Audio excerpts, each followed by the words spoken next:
When his and others were here, and there was amendment to the party constitution, and I asked, how come the governors are excluded from NEC?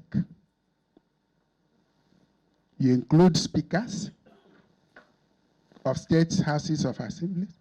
You include speakers, deputy speakers of national assembly.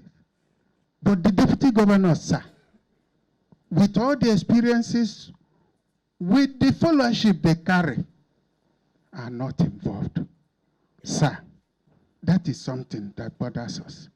And we hope that situation will be reversed. Not just here, but all over across the country. Your Excellency, the other thing has to do with protocol. Sometimes, either we take it as an omission. We don't see it as commission. Deputy governors are skipped in affairs at the State House and things, except on our personal and interpersonal level or the position. So, Your Excellency, that's another thing that needs attention. I think this your compilation will be an interesting experiences. We, as a political party, we are interested what happens in governance, because governors and all officials, all elective and appointed, are our products. So we're interested in what is happening in governance. And we are also interested in what is happening in a political party as an institution. Because a political party too is a very, very important institution, because it is the one responsible for the recruitment of membership, and then for the recruitment of elective offices, and the recruitment for appointed officials. And also it is a two-way traffic, because it forms the manifesto of a political party. And therefore, it is concerned with what governance do. Because whatever governance does, it is from the manifesto of the party. So a political party is an institution is interested to know whether the manifesto is being followed or is put aside.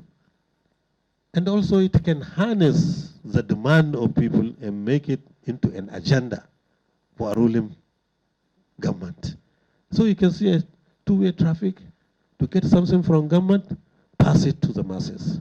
To collect something from the masses, pass it to the government. That's the work of a political party as an institution.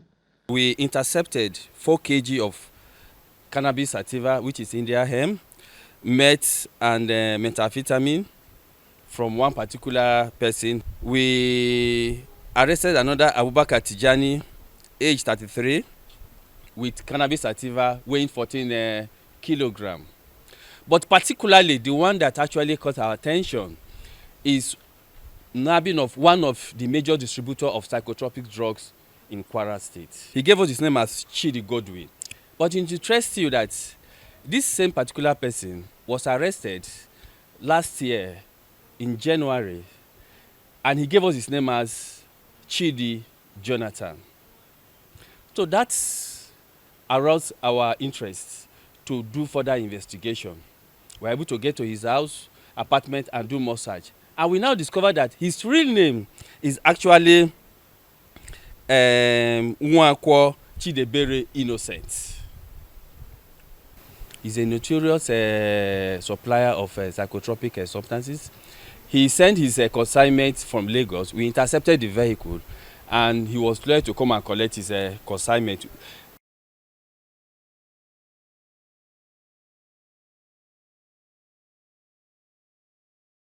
We used the opportunity to still thank the National Road Union workers too, because they cooperated with us, and he was asked to come and collect his his consignment, and when he came to collect his consignment, that was when we arrested him.